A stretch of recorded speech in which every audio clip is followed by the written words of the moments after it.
we drew a diagram day before yesterday. So from that diagram, what we'll try to do is we'll try to define the interfaces and write skeletal code. So I'll tell you what this means in a moment. So let us get into start building things. Okay. So I don't have any slides here.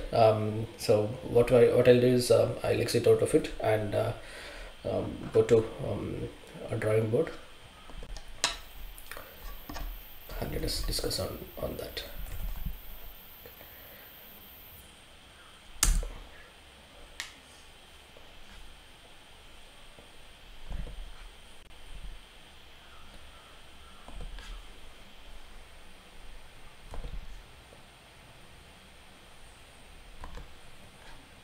Meanwhile, I have posted materials on Google Classroom. You can take a look at that.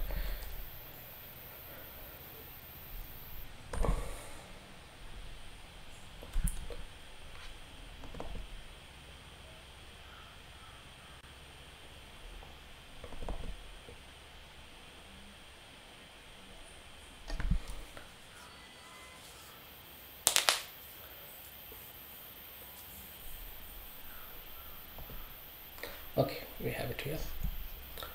So we broke requirements into different parts, and then we have clarity on what to do. So this was the brainstorming pick that we came up with, and then we cleaned it up, and then we have this. So we'll discuss on top of this. Okay. So I'll just get into drawing mode.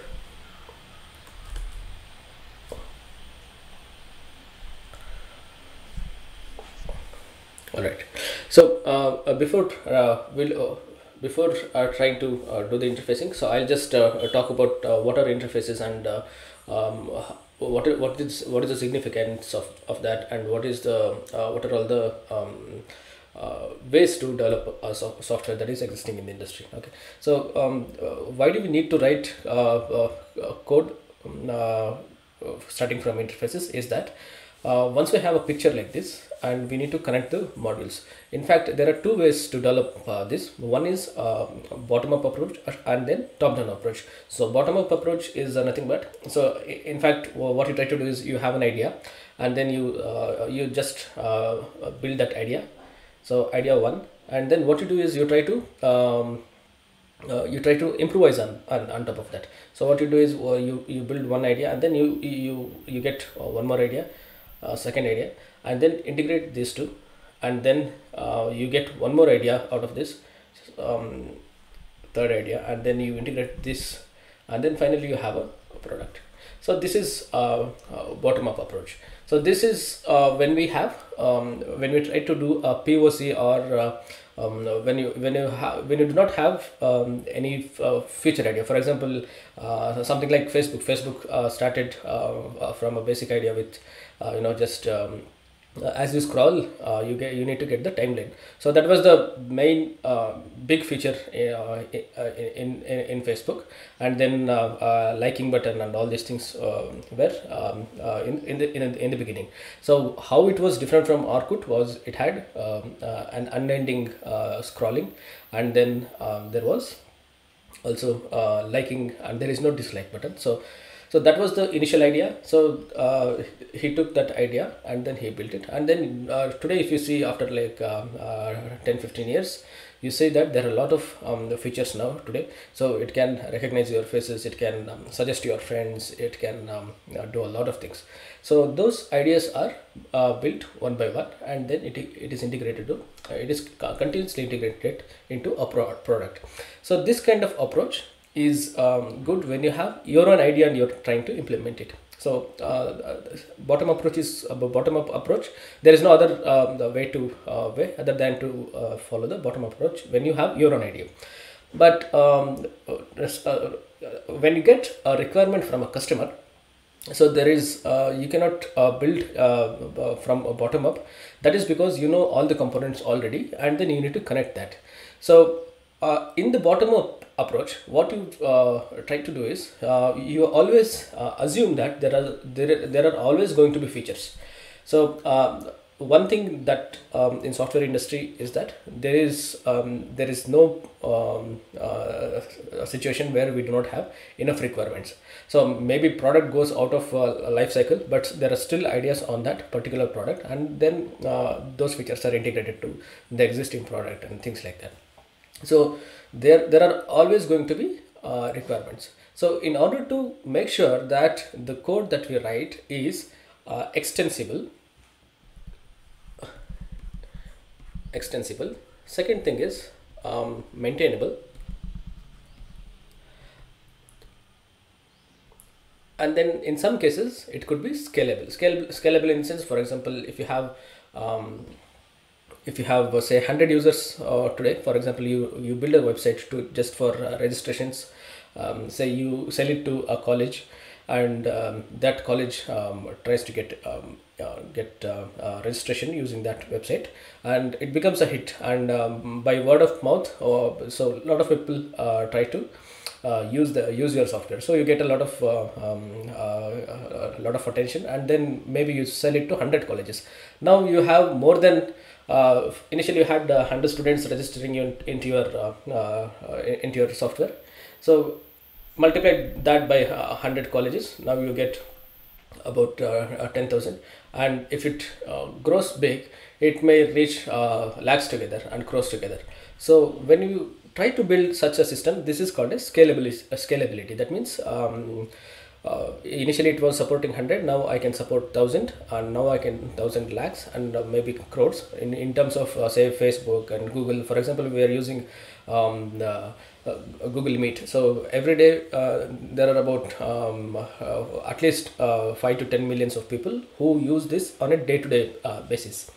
So how do they kind of write code in to handle all of this requests? So that is what is addressed by scalability.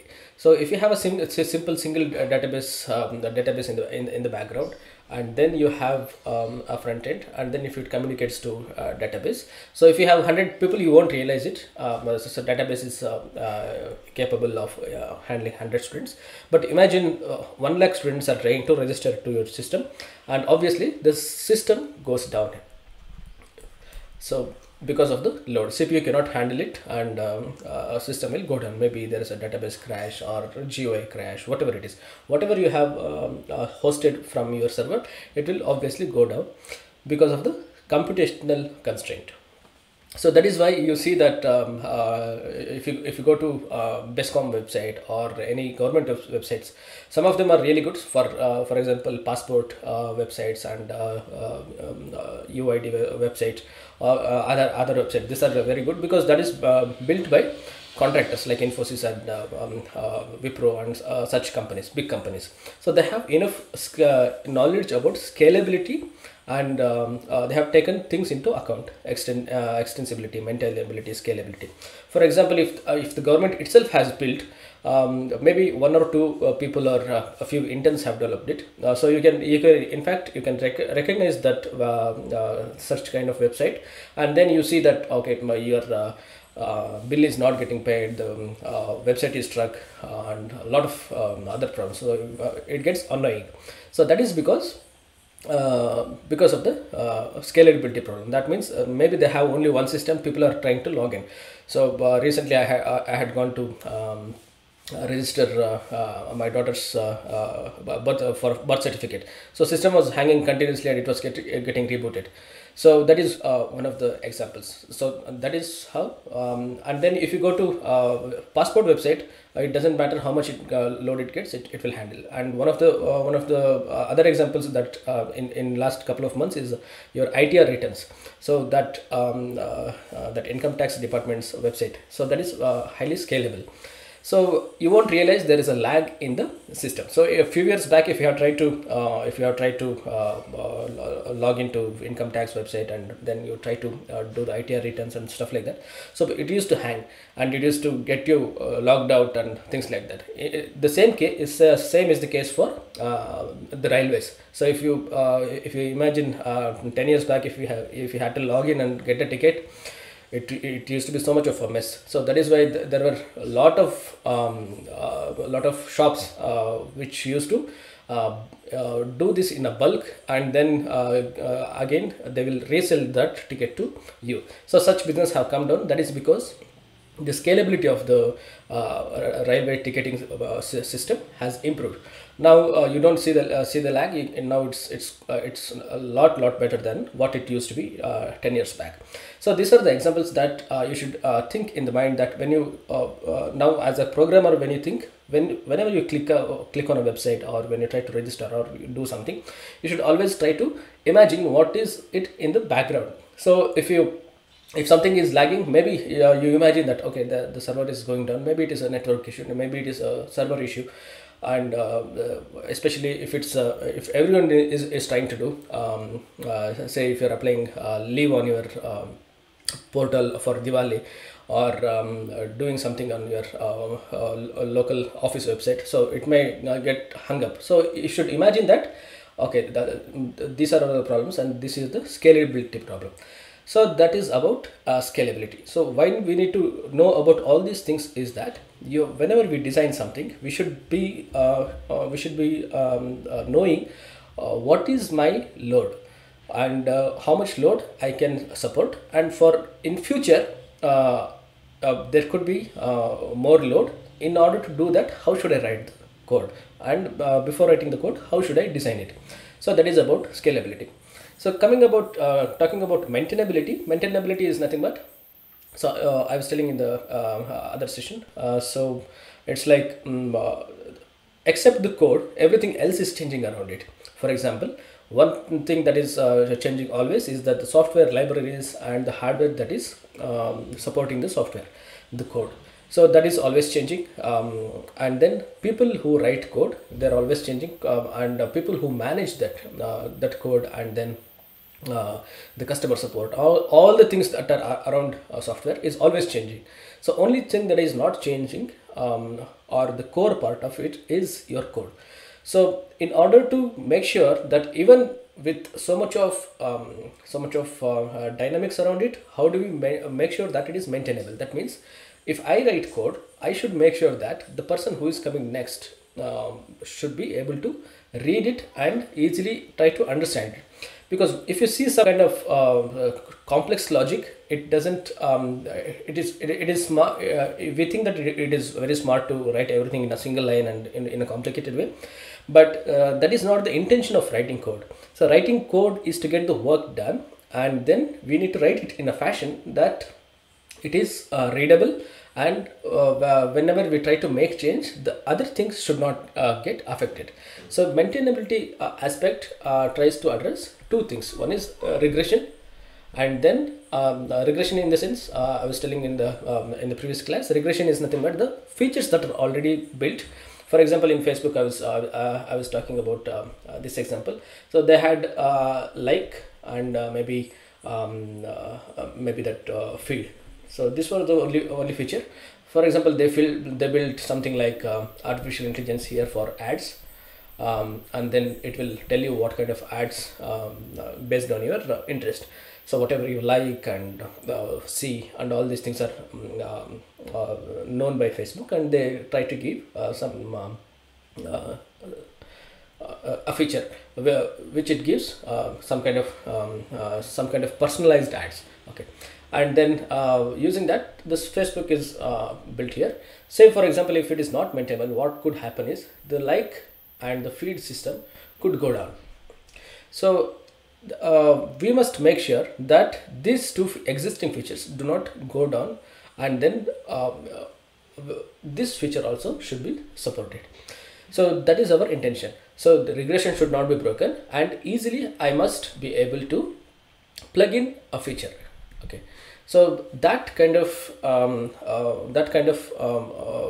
thinking is called as maintainability. So how it's actually a semester or MTech in itself, like 2 years course, how to write software design and all these things come into picture.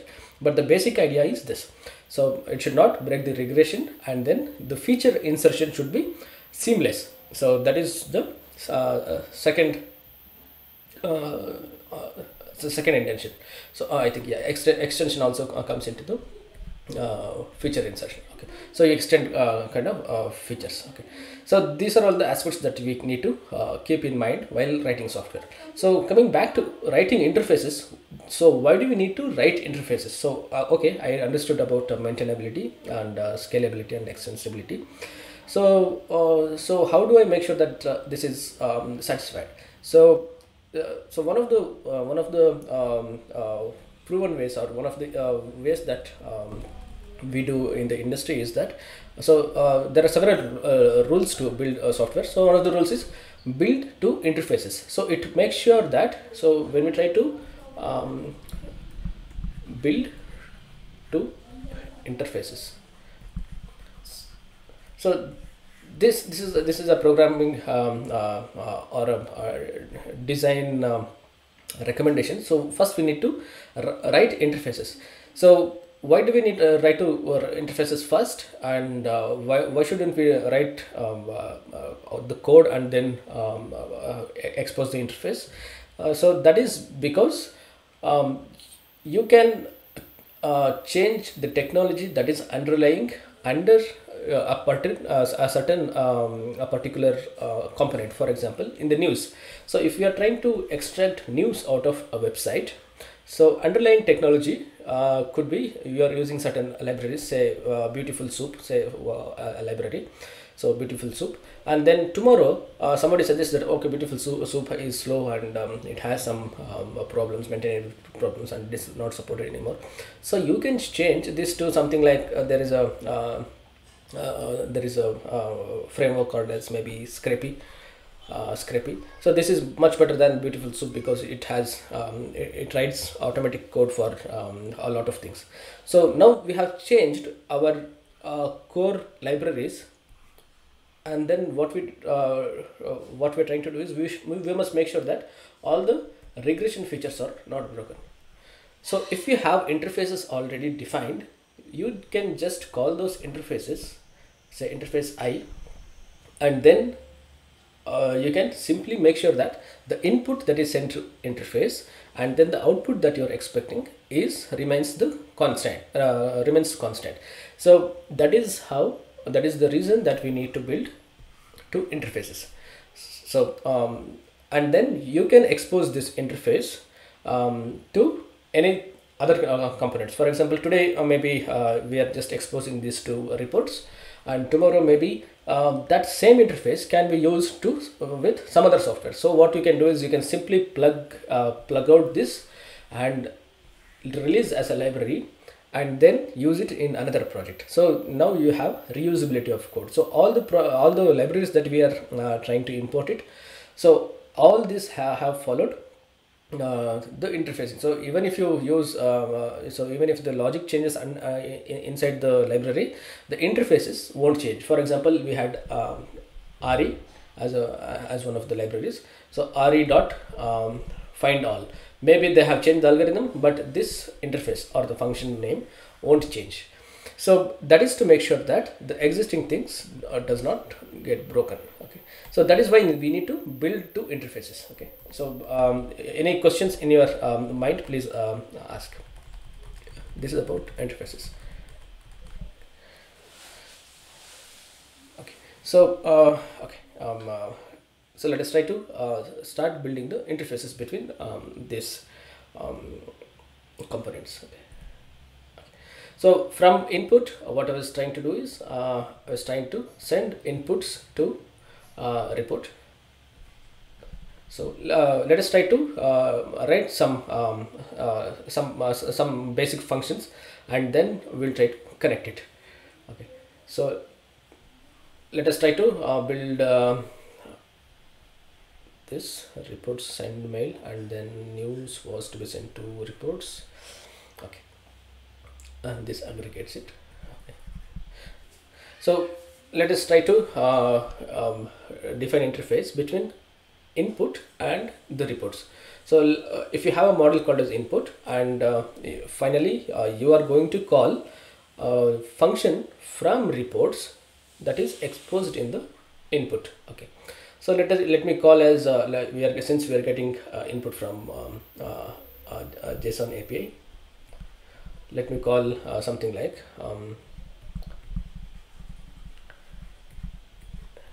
input data or input JSON data. Okay, so something like this. We'll write into text first. So we'll just write a function name for now. In fact, interfaces have the following properties, which we have already seen. So if we have to make it a academic kind of a statement, interfaces has one thing: we need to know the inputs, and we need to know the output, and then we also need to know the operations. So in some cases, for example, if that interface is API, REST API, which is a web API, we must also define what are the operations that are possible on top of it. Okay, so these things we need to be sure about. These are the basic things that we need to know about the interfaces. So in fact, the output of this input data should be let me change the color. Should be input is we are not giving any input, I mean not passing any parameters. So what we'll do is we will just there is no input, because input will provide it here as URL is an input, but this function does not take any input. It takes this URL and gives us a dictionary. Okay, so that is my output. Okay, output is dictionary, input is nothing, but we must write a comment that okay, URL is parsed, and we have got JSON for JSON output, and I have converted that into a dictionary. Okay, so that is the output of this particular interface. So that is one interface. So if we have to write interfaces to generate reports, so what should be the interfaces that we need to write it in XLS to generate the XLS report? So it could be something like what is the input to generate the XLS? So input is a dictionary which we have formed out of this. So input is a dictionary,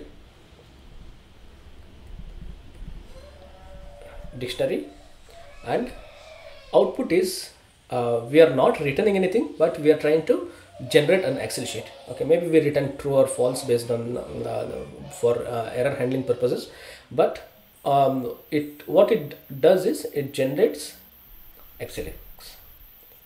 How does it generate? That is because from the dictionary, and generate XLS. So we will call this something like this interface as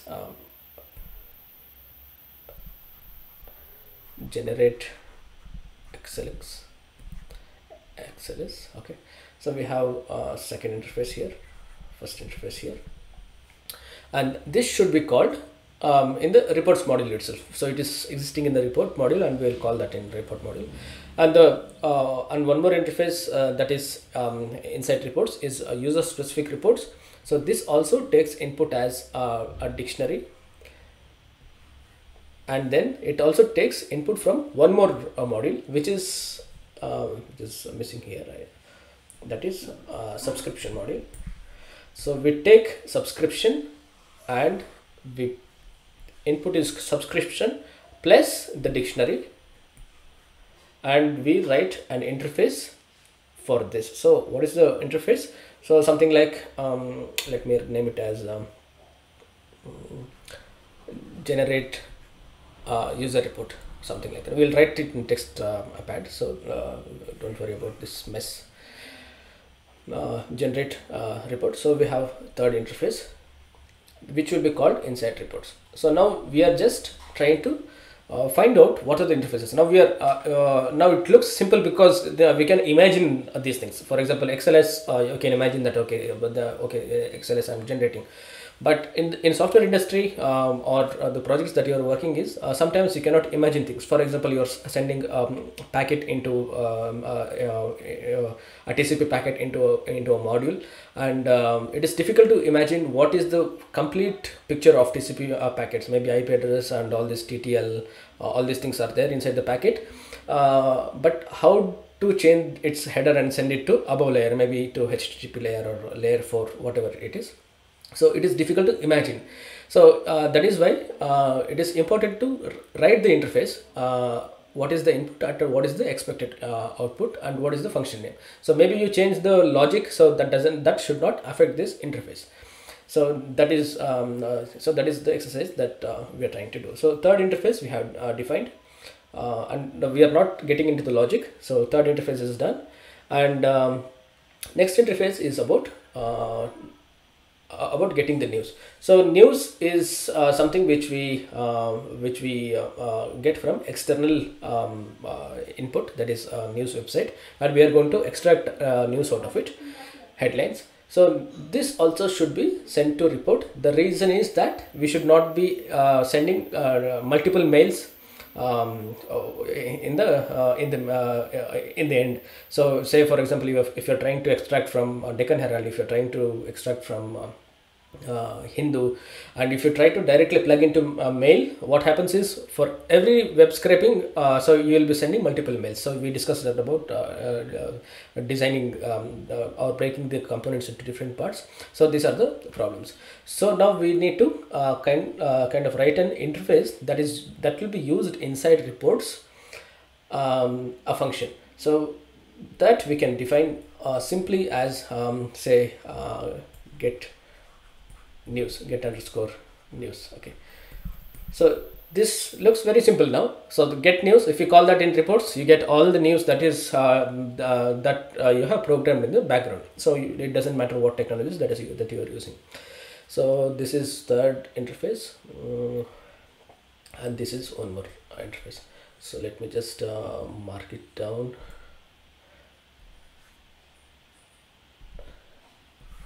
So this is one interface. This is generate XLS, generate user report, generate 4. Okay, and then finally we need to expose one interface to the mail from reports, that is to send the mail. So what is the input that it takes in the mail? So we are going to expose from reports. So we are going to write a function here in reports, and maybe we or something like send underscore mail, as simple as that. Okay, so so now there you have multiple options. You can either call a function that is written in reports in mail, or the problem is, if you try to call a reports function inside mail, what happens is, say for example, you want to reuse this mail component in some other module. So what happens is, when you plug out this particular mail mail code, so there is also a code which is coming from a report. So what will happen is, it will compile when you try to compile, or when you try to run it, what will happen, it will tell that, okay, I do not know where is this function defined. So that is how we need to make sure that this is easily pluggable. So now the maintainability becomes difficult. So that is why we need to expose an interface from mail to reports. Okay, so you will send a mail here, but you need to define an interface at mail. So I'll write a function called as send mail, and I'll just simply use it in reports. So now you can imagine that we have a lot of interfaces that are exposed from each of the modules, and it gets aggregated in a reports module. Okay, so let me just clean this up, and we will just write those interfaces.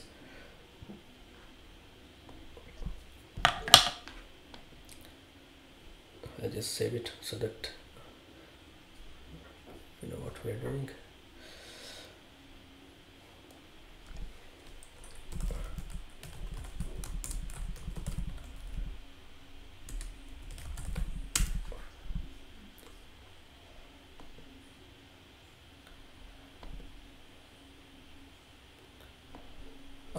Let me clear the canvas. Okay, so now let us try to draw the diagrams. So we had input module,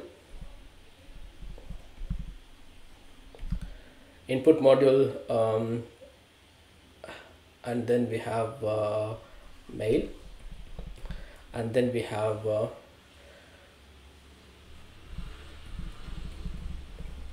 reports, and then we have news,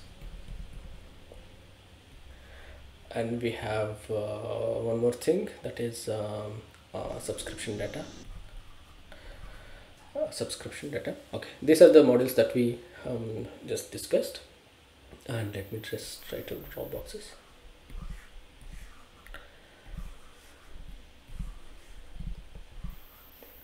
And then let's now try to define the same thing. What we are going to do is we are going to connect the interfaces. Okay, so input module will have something called as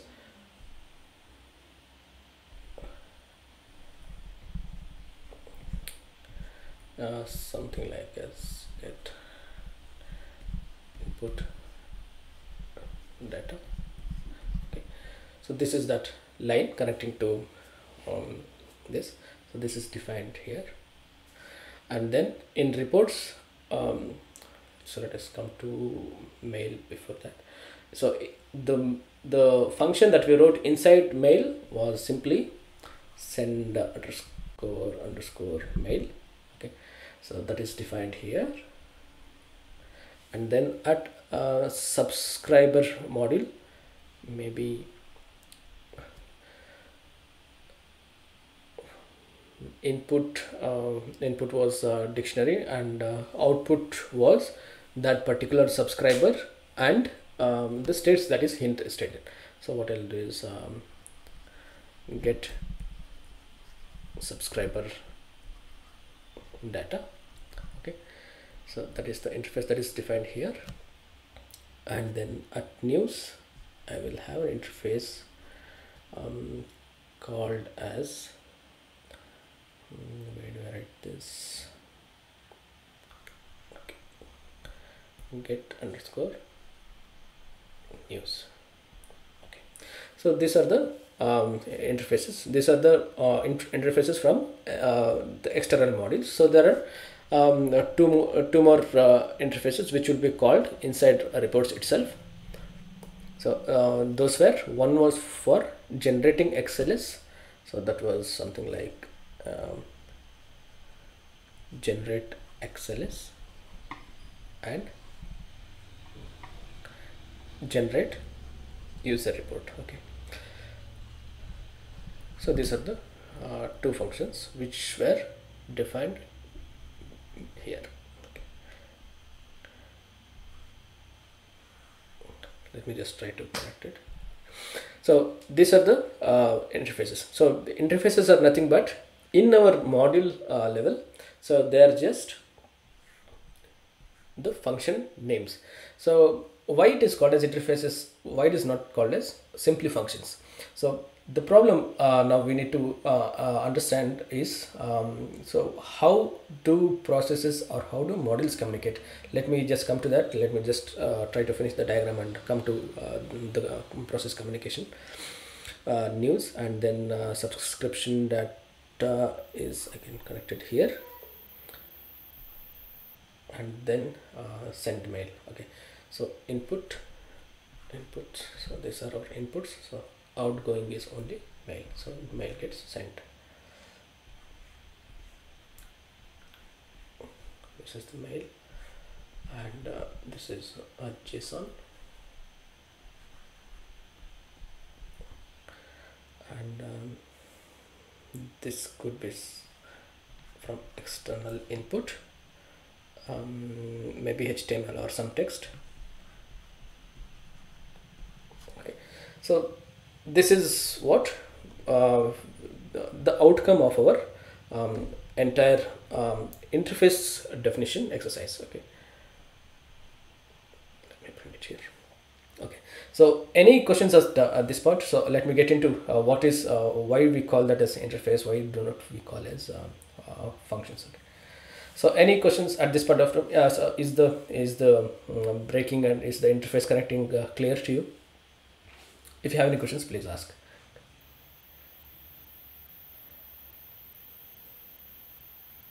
Okay. So let us move on to what is called as let me try to address why do we call it as interfaces. So let me just get out of this interfaces. Great.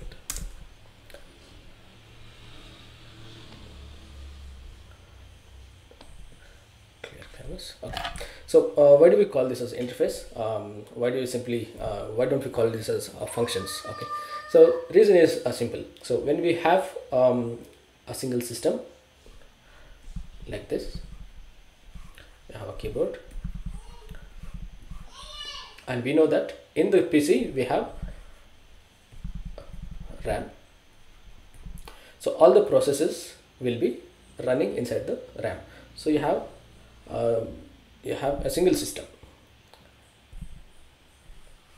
You have a single system. Now it's a happy system because we do not have any external connection and things are working fine. So now when we moved towards internet, what happened was there were several computers.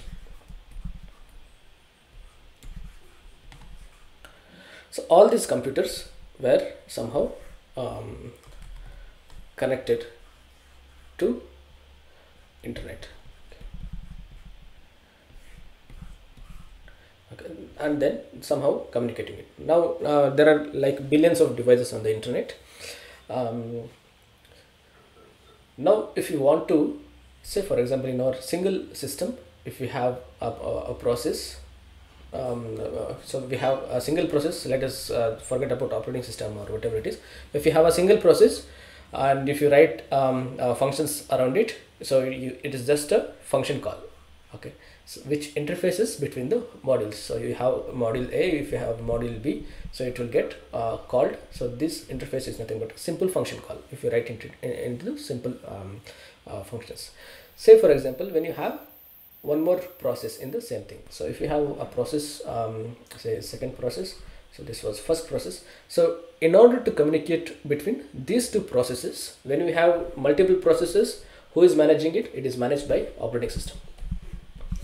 So now it's operating system's duty to make sure that these guys communicate. If you do not have operating system, of course you have to write your own code to manage RAM, but now we don't have to worry about that. So now we have an operating system, and then you have multiple processes. Let us take two processes to communicate. So the idea in the operating system is that each of the processes is completely isolated from another process. That means this say for example this Jabber, this sticky notes and this command line, so they are already executing in separate sections of the RAM and they are not communicating, so there is no need as of now. Say if you have to somehow use, say send messages from Jabber to your sticky notes, maybe for if you just type maybe in chat, okay, keep me a note, and then if you write something and it should get into sticky notes. So if we have such a requirement and it is in the same PC, so what we try to do is operating system, since we have two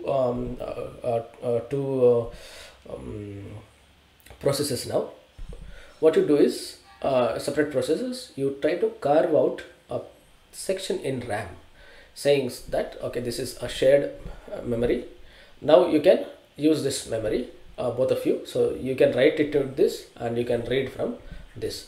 So this is the basic idea about inter-process communication. So of course there are a lot of problems. For example, I am writing it, I am not fully done, but process B is reading it. So all these things are, of course there are different techniques like semaphores and locks and things like that. So that is anyways that is a different section, but the basic idea is you have multiple processes communicating with each other. So if you are communicating on the RAM, it's there are shared memories, there are queues and things like that. And say if maybe it is also possible that you just dump a file, and then after dumping file you tell so B will wait for file to get written and you can read it. So now the problem is that you have an external hard disk, and then reading from that and writing it is a costly operation. That is it's slow, and it is not like RAM. So in the first session we were discussing that writing or reading from hard disk is much costlier. It's like you are going to the main vegetable market, the Tarkari Mandi, what we are talking about. So from the Mandi you are getting all the vegetables every day. So it's very costly. You go to take a bus or you drive and you go and get vegetables from there. So it is much more easier than get it from the street vendor that is just next to your home. So that vendor is nothing but this guy, Ram. Okay. So that is the analogy. Now we have an interface that is called as file here. Okay. Now we are not using terminologies such as functions here. So now we'll use something like the shared memory and things like that. Okay. So that is also an interface between process. Now we have a single system, that is fine. Now there is a process that is running on another system. Say for example, the process that is running in my system, that is audio devices, and this audio is somehow sent on the network and it is reaching to you, and the sharing, screen sharing and all these things are automatically sent using via softwares. So how is this possible that from my PC you are able to see in all your PCs and vice versa? Okay, so this is made possible. So in basic crude way, there are two processes, that is Google Meet on the process that is running on my system, Google Meet which is running on Chrome process. So it has a sub process inside the Chrome process or whatever the way it is used, and then that Chrome is talking to your Chrome or whatever the browser that you are using. So how is it possible? So we define something between these two layers. That means you have two layers, that is hardware and then data link network and all this, and then at HTTP layer we are just communicating. So in order to make these two protocol stacks communicate, we are communicating at HTTP level. So in order to tell that these two processes are communicating, so we have defined an interface which is nothing but that URL. So that is why it is called as, now it is, that interface is called as URL. So now we have seen that from functions we move to from single process. If we are calling functions, it's just called as interface. It was called as a function, and we are generally generalizing it and calling it as interface. So everything that is happening between these two is nothing but it's just communication. So what is needed for communication? So one is input. So whatever the layer it is, input. Second is output. So in some cases we also need what are the operations that is possible. Say for example, if you are trying to log in to system, maybe one user has writing access to a certain thing, some other user have certain different access to that particular same database. Maybe you're not able to write. For example, you cannot modify the comments that are written by someone else in the Facebook. So that can be edited only by the people or the person who has written that. So you won't have permissions. So these are operations that are letting you to modify the resources on the server. So the Facebook server, somewhere that comment is sitting in his Facebook server, and then only that person has access. So to do those things, the third thing, that is operations, also need to be defined. So any interface that has three properties. So input, output, and certain operations. So these are the basic things that goes into an interface. So that is why you might have heard about API. API is nothing but application programmable interfaces. That means one application which is sitting on my PC or any other PC is able to communicate with other process in another PC with a certain protocol. So that is why it is called as application programmable interfaces. That means you can program the data behind the using these interfaces. Okay, that is why we call them as interfaces. Okay, so any questions? Am I clear why it is called as an interface and what are we trying to do?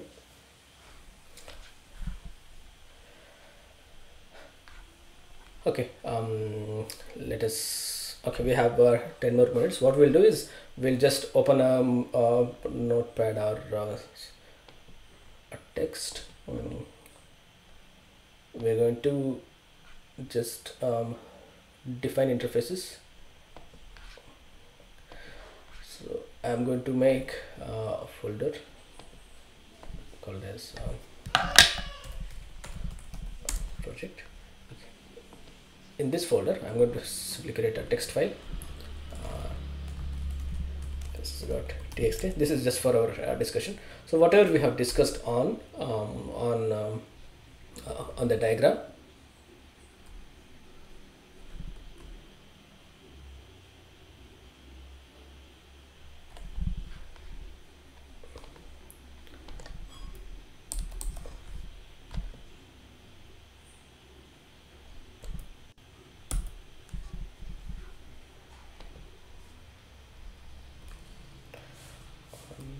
where is my diagram? Okay, here.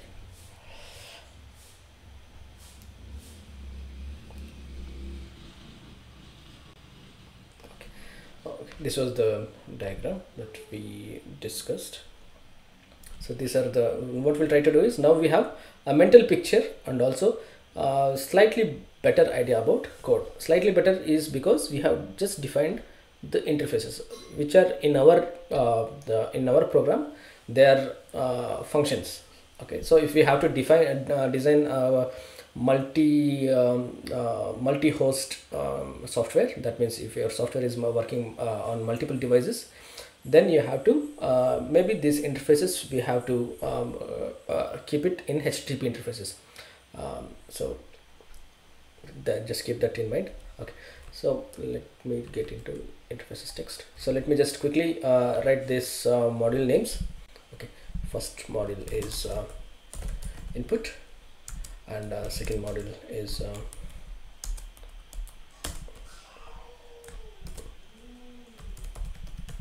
reports. The third module is news.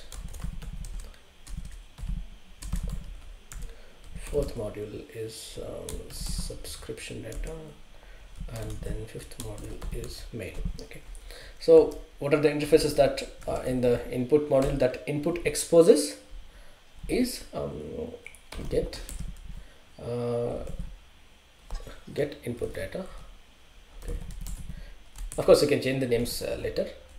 So input data, so let me just write it raw like this, and later we can write the complete definition. We can do that tomorrow. And then in reports we have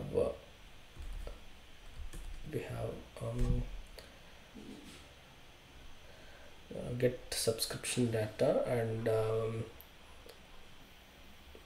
not here, generate XLS and generate user report.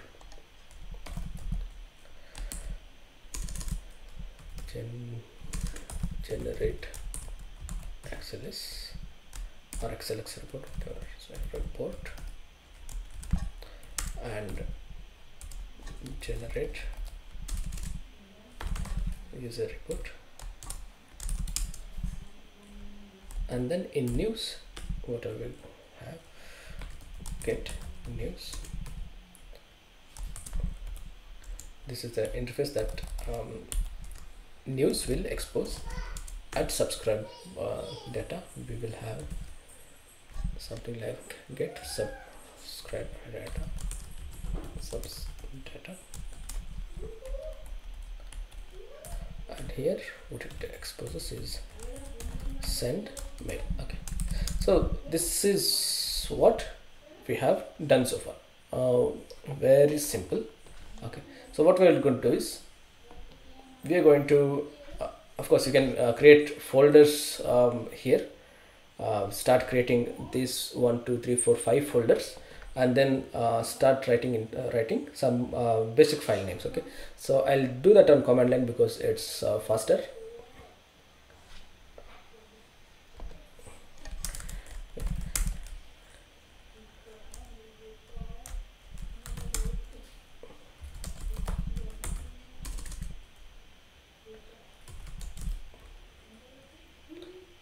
Where is the folder? Folder is inside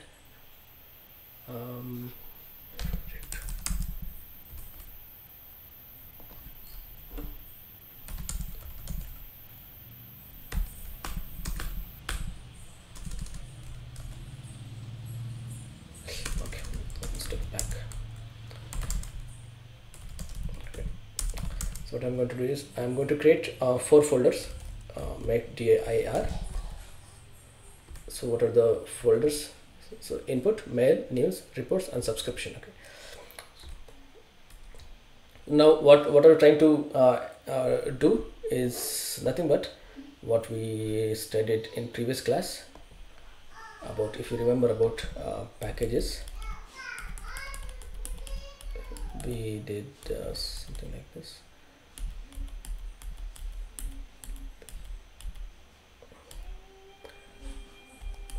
Where is that?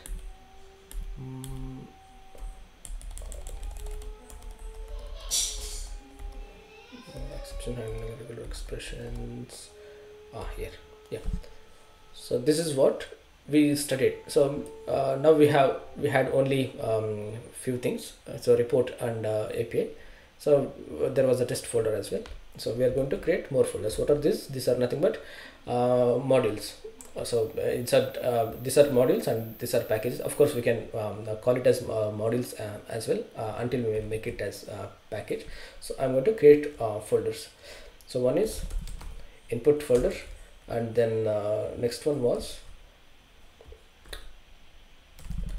report, and then news, and then subscribe.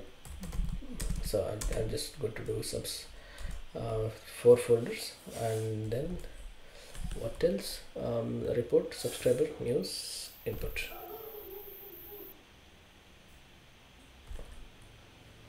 And mail. Okay, so I'm going to create 4 folders. So these 4 folders are created. We have this interfaces file with we just dealt with.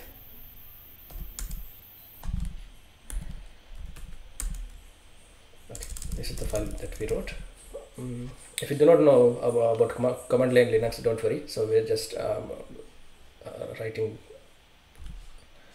folders. Okay. So now let us see here. So we have these folders that are created. What I'll do is I'll just create files here. Let me call this as input.py or parse input.py, some file name, so it doesn't matter, so that it is much more readable. So mail, something like mail.py should be fine. news.py, and then in the reports I'll just write maybe because we have 2 different interfaces. I'll try to write 2 files. One is generate xls.py, and then generate user report.py. So 2 files, and then in subscription I'm going to get something like subs data.py, some file names. So these are the file names that I have created. So I have created a project folder, and then I have created 4 subfolders, and inside those I have just written empty files to denote these modules. So now these modules have interfaces. Now I'm going to write the functions inside those files. Okay, and then what we'll do is we'll in next class we're going to write those classes, sorry, not classes, functions, and then we'll just try to make sure that the flow is correct. That means without even writing the code, I should make sure that if I trigger at this point, say at reports, if I trigger a file, a function, a main function, so it should automatically get all the data that we have discussed here so far. It should automatically get all the data, and then send mail automatically. So what is the trigger point? Maybe at reports, maybe I'll make something called as main.py, a module which triggers it. Okay, this is a triggering function. So it will aggregate all these functions, and maybe it will call a single function at reports. It will do all these things. So one, get input, get news, get subscriber data, and then send mail. So all these should be in a sequence. So this sequence we are going to write it in these files internally, and then we'll try to trigger the function. Okay, so let me try to just make one more trigger point, so that I'll call as main.py. Okay, so this main.py will try to call a function. Maybe it is in reports. Okay, maybe I'll call it as an interface called as just main. Okay. Okay, so this is what we are going to do in the coming class. So is there any doubt while in breaking components and defining interface, or maybe any questions or any ideas that you may have? Any questions, any sort of questions you can ask here. Okay. So what we have done simply is we have defined interfaces, and we discussed a lot of things. That is to make sure that you don't forget, and we should have a reason for everything that you do.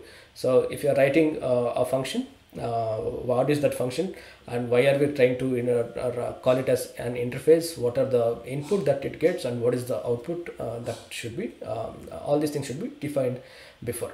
So after all this exercise, this is at maybe system design, or where the senior software engineers sit with architects and do this, and then they write something called as skeletal code. So this is like basic skeletal structure. It is not a code yet until I write functions and call it.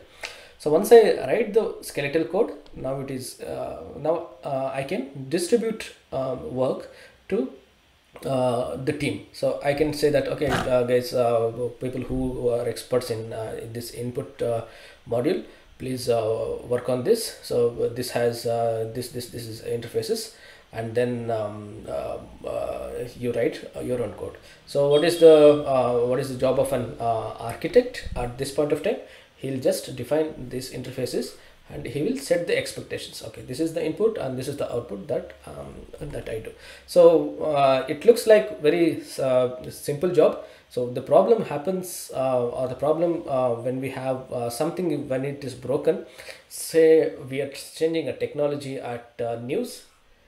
So if this interface is not defined clearly, what will happen is developers will complain that, okay, I do not know what is happening, why it is not working. So you will tell that, okay, my algorithm is fine, but the reports guy is not working well. So at this interface level, so what we make is we try to write a document called as an interface document, or it is maybe all this interface information are put into design document. So all this picture will be put, and then you have the sections talking about each module and each of the functions. Maybe it is something like you put it in an Excel sheet, what it means, and all these things. So now that will start looking professional. So the same diagram, if you draw it in PPT, it will look like the company's design document. Okay. So this is essentially what is the process. So first, what we did breaking the components, and we did how they are connected. Now we are trying to write a skeletal code. So this is the skeletal code that is working here. So tomorrow we will fill this up, and we'll make sure that it has a flow. So once you have the flow, write anything that is inside all these things, it doesn't matter, but the flow should not be broken. So that is the intention. So any questions? Am I live? Okay.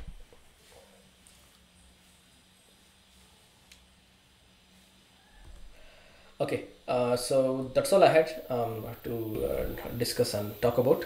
So if you have any questions, please ask me, and then you can call me as well, and to understand. And if you have any specific problems in your company that you are facing, we can also discuss that, and try to help you with how to go about. Okay. So that is about it. Thank you for attending. Okay.